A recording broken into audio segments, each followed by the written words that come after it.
Welcome to The Explainer. You ever stop and wonder what really makes the global economy go round? Well, today we're going to break down one of the biggest, most powerful, and, let's be honest, most debated systems out there.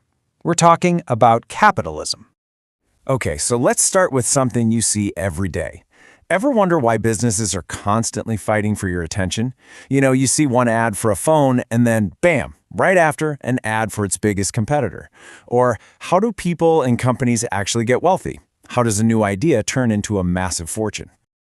Well, believe it or not, the answers to those questions all point back to one big idea, an economic system that pretty much shapes the world we live in: capitalism. All right, here's how we're going to tackle this. First, we'll get right to it. What is capitalism? Then we'll dig into its core pillars. After that, we'll look at how competition really drives everything. We'll also do a quick comparison with socialism to see the differences. And finally, we'll talk about capitalism in the modern world, including some of the big criticisms. Okay, first things first. Let's really nail down what we're talking about here.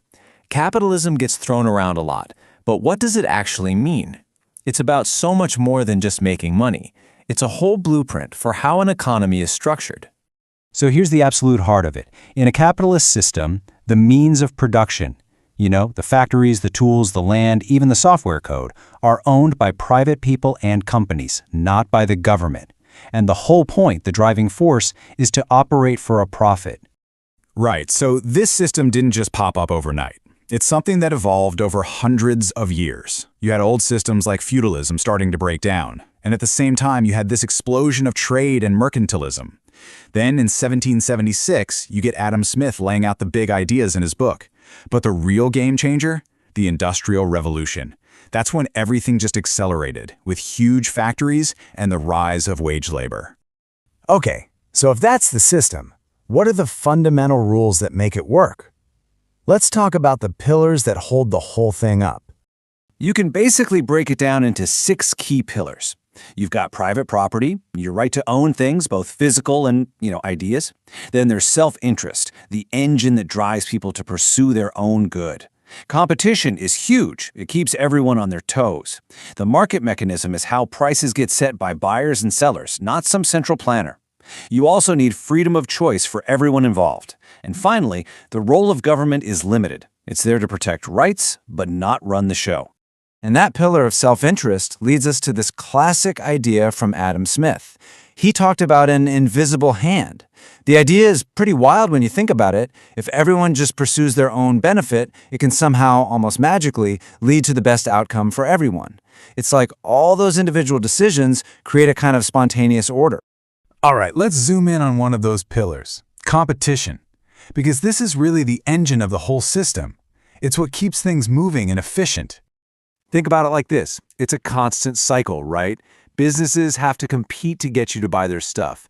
That competition forces them to innovate, to make things better, faster, cheaper. And who wins in the end? We do, the consumers. We get better products, often at lower prices, because of that constant battle in the marketplace. Okay, one of the best ways to really get a handle on an idea is to see what it's not. So let's put capitalism side by side with its main philosophical opponent, socialism. And wow, when you put them next to each other, the differences are stark. Under capitalism, you have private ownership. Decisions are decentralized, flowing through market prices. But with socialism, it's all about collective or state ownership, with a central planning authority making the big calls. They are just fundamentally different ways of organizing an economy. That's all great in theory, but what about the real world? The truth is, you'd be hard-pressed to find a single country that's 100% pure capitalist. So let's talk about how it works today, and some of the big debates that come with it. And this is a really key takeaway. Most countries you see today are actually mixed economies. They take the engine of capitalism, the free markets, the innovation, but they blend it with government regulation and social programs. It's all about trying to find that perfect balance. But that leads to the million-dollar question, doesn't it? Does this system, even in its mixed form, really work perfectly for everybody? I mean, for all its power to create wealth, capitalism definitely has its critics. And those criticisms are pretty serious. People point to things like massive economic inequality, the way wealth and power can get concentrated in just a few hands. There's also the environmental impact when profit is the main driver, and of course, the potential for big market failures or even financial crises. So that's really where the conversation is today.